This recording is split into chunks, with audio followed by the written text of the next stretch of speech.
Judges chapter 6. The Israelites did evil in the eyes of the Lord, and for 7 years he gave them into the hands of the Midianites. Because the power of Midian was so oppressive, the Israelites prepared shelters for themselves in mountain clefts, caves and strongholds. Whenever the Israelites planted their crops, the Midianites, Amalekites, and other eastern peoples invaded the country.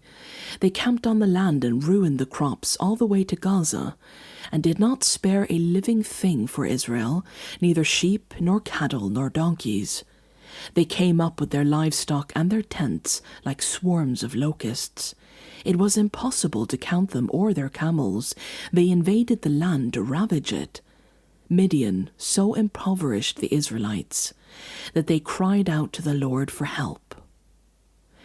When the Israelites cried out to the Lord because of Midian, he sent them a prophet who said, "This is what the Lord, the God of Israel, says.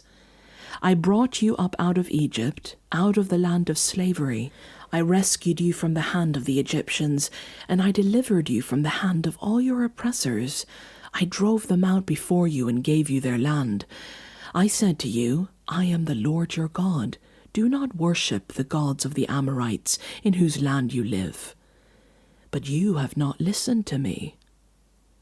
The angel of the Lord came and sat down under the oak in Ophrah that belonged to Joash the Abiezrite, where his son Gideon was threshing wheat in a winepress to keep it from the Midianites.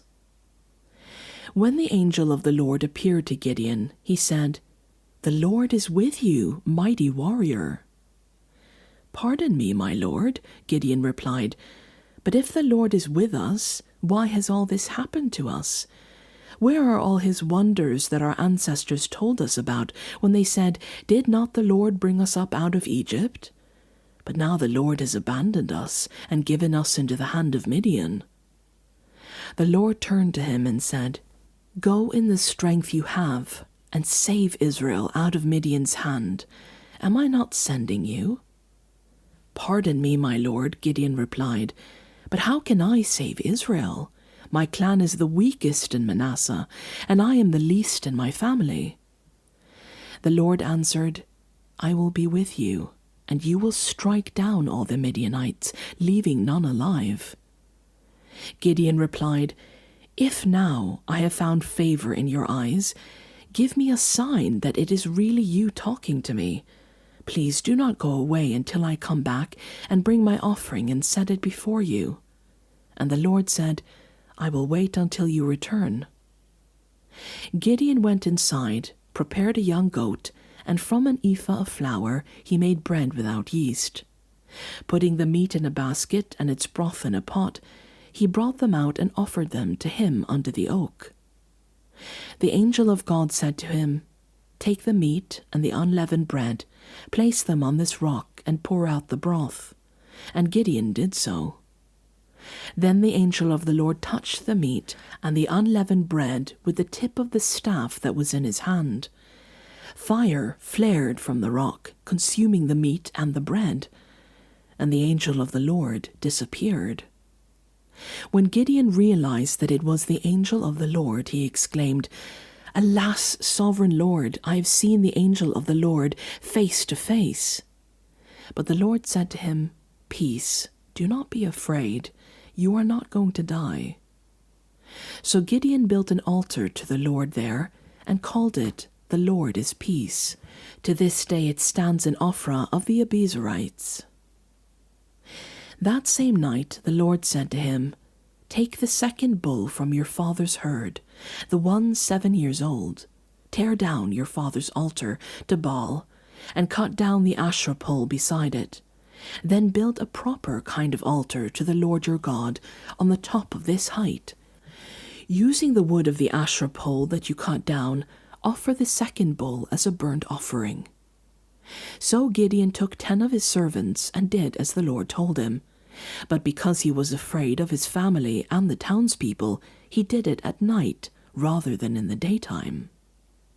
In the morning, when the people of the town got up, There was Baal's altar demolished, with the Asherah pole beside it cut down, and the second bull sacrificed on the newly built altar. They asked each other, "Who did this?" When they carefully investigated, they were told, "Gideon, son of Joash, did it." The people of the town demanded of Joash, "Bring out your son. He must die, because he has broken down Baal's altar and cut down the Asherah pole beside it." But Joash replied to the hostile crowd around him, "Are you going to plead Baal's cause? Are you trying to save him? Whoever fights for him shall be put to death by morning. If Baal really is a god, he can defend himself when someone breaks down his altar." So because Gideon broke down Baal's altar, they gave him the name Jerub-Baal that day, saying, "Let Baal contend with him." Now all the Midianites, Amalekites, and other eastern peoples joined forces and crossed over the Jordan and camped in the valley of Jezreel. Then the Spirit of the Lord came on Gideon, and he blew a trumpet summoning the Abiezrites to follow him. He sent messengers throughout Manasseh, calling them to arms, and also into Asher, Zebulun, and Naphtali, so that they too went up to meet them. Gideon said to God, "If you will save Israel by my hand, as you have promised, look, I will place a wool fleece on the threshing floor. If there is dew only on the fleece, and all the ground is dry, then I will know that you will save Israel by my hand, as you said." And that is what happened. Gideon rose early the next day. He squeezed the fleece and wrung out the dew, a bowl full of water. Then Gideon said to God, "Do not be angry with me. Let me make just one more request. Allow me one more test with the fleece, but this time make the fleece dry and let the ground be covered with dew." That night God did so. Only the fleece was dry. All the ground was covered with dew.